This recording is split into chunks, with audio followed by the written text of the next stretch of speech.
You're listening to certified financial planner Doug Goldstein, host of the Goldstein on Gelt show, www.goldsteinongelt.com.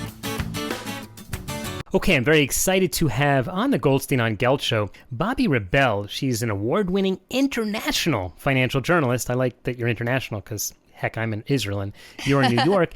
And she wrote the best-selling book, How to Be a Financial Grownup. And if you are not yet a financial grownup, I think you definitely have to check this out. Bobbi, how you doing?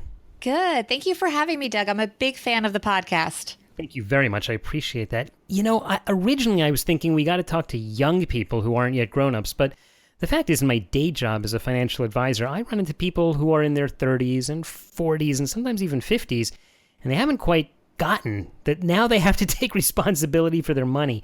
What do you do when you're in that situation? Well, the idea is that you have to get a reality check, and I hope that my book inspires them and motivates them to start paying attention to their money and basically getting their act together and becoming grown-ups. But it's amazing, Doug, because originally this book was conceived for millennials, and as the process went on, because it was written, very much as a journalist, which is what I am, interviewing people and going to experts, getting a whole wealth of advice, people came to me and said, this isn't just for young people. I need this book. In fact, my parents need this book because they're getting close to retirement and they still don't have their act together when it comes to their money and having good systems in place and knowing what they have and having a plan for their future. The reality is people go through different phases in life, and in each phase, you have to kind of tweak what it means to be a financial grown-up and how you're going to meet the different needs that come about.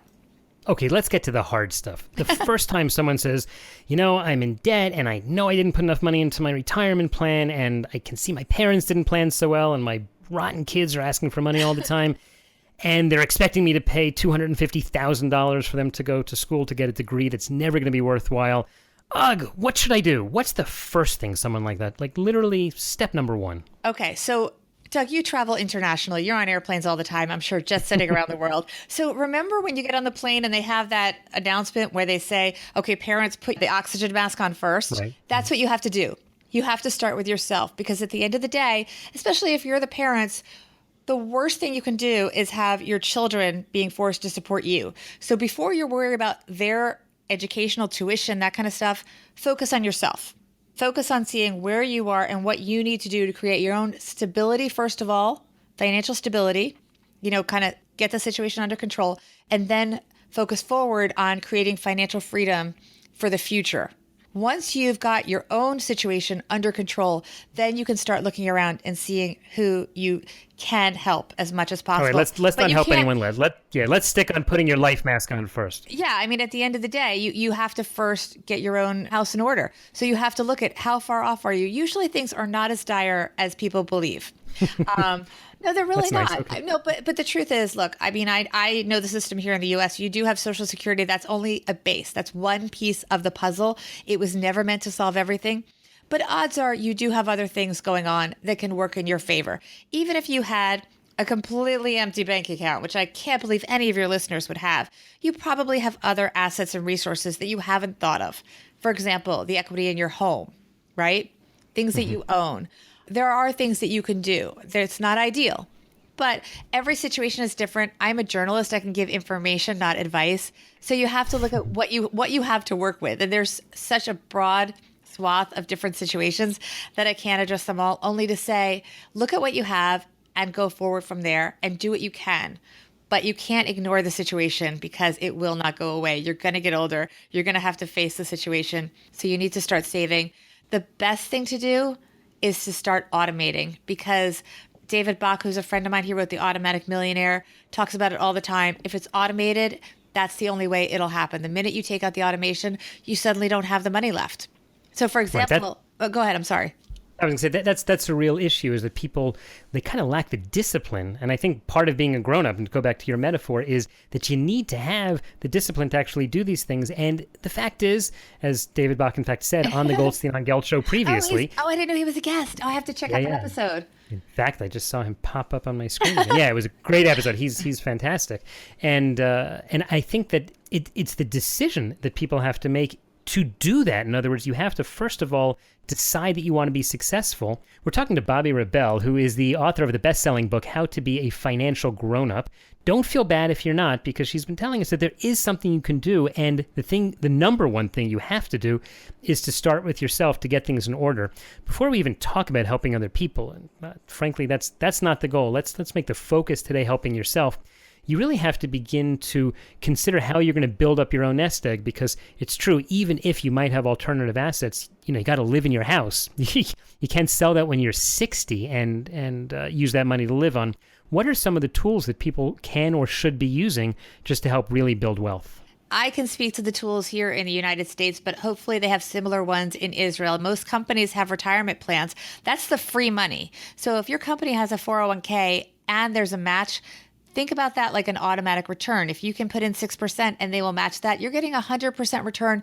Boom. You will never match that in the market. So you've got to go for that first.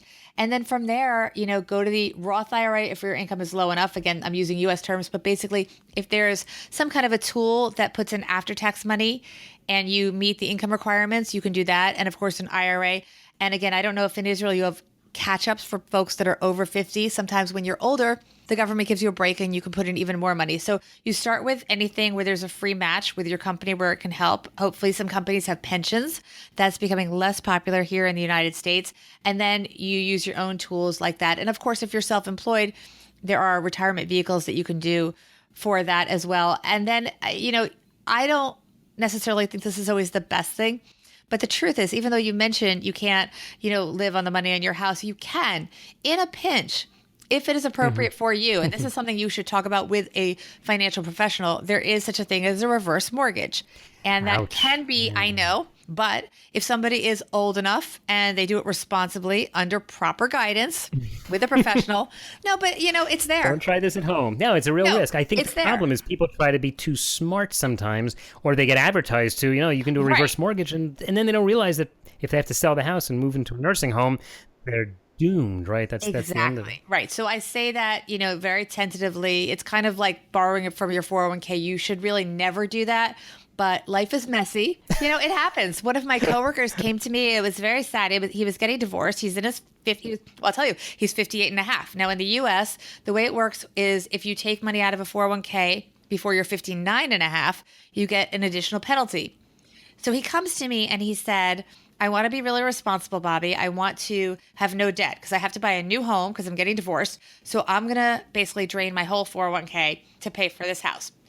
And I said, well, why? Don't you have any other resources? Why do you have to pay for the whole house in cash? That's ridiculous. He says, because I know debt is bad. And I said, okay, well, debt is bad. I'm not going to disagree with you there, but taking out money from your 401k is more bad. So I said, why can't you just take out 10%, 20%, whatever you need to avoid any extra mortgage insurance, basically, and to get the best rate?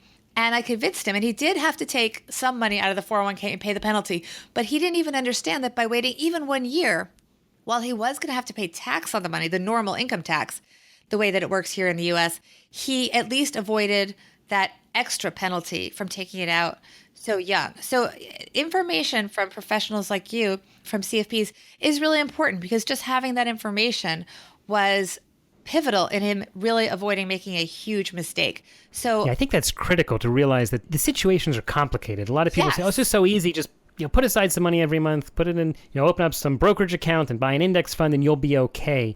And that doesn't take into account the fact that people really do have a real life and real things come up that, of course, not knock you off balance. And it's good to have someone on the outside just to at least bounce the ideas off and tell you when you're about to make a huge mistake. You saved this guy 10% as a penalty he would have paid by taking his money out of the 401k. And I will tell you, this conversation happened in, I think, October, November. In the time between then and now, the stock market has gone gangbusters. So the money, forget the 10%, Doug, the money he has earned just riding the stock market has been phenomenal. And I think you should take all the credit for that. In the last 6 months. I know. I should. How did you know? Tell us what's going to happen in the stock market. But unfortunately, you're going to have to tell us next time on the show because we're just about out of time. But I'm amazed, Bobbie, that you, in fact, had that prophecy. No, I'm just kidding. I think no one ever knows. I wish I was that good. Dollar cost averaging is my advice. That's what I always do. All right. So listen, in the last few seconds, tell me, how can people follow you and follow your advice? Thank you so much. First of all, thank you so much for having me on the show. And I haven't gotten to say it yet, but mazel tov on your daughter's engagement and upcoming wedding. Much. I wanted to make sure to say that. I think it's really important for people to always put family first when it comes to money. I would love it if people check out my book. It's available on Amazon and most major bookstores. If you like it, please review it. Please share it on social media. I am on Twitter at Bobbi Rebell, just the way you spell my name, Bobbirebell. On Instagram at Bobbi Rebell 1. And on Facebook, my author page is also Bobbi Rebell. So it's all pretty simple. And I look forward to hearing feedback from people. I hope they enjoy the book and I hope it helps people. Thanks so much, Bobbie. We will put links to all of that at the show notes of today's show at goldsteinongelt.com. Bobbi Rebell, thanks very much. Thank you so much. You've been listening to the Goldstein on Gelt show with money maven Doug Goldstein. Check out all of Doug's money ideas at goldsteinongelt.com. Doug specializes in helping people who live outside the United States handle their U.S. investment accounts. If you have a question that you would like answered on the air or off, contact Doug at his website or send him an email to doug@profile-financial.com.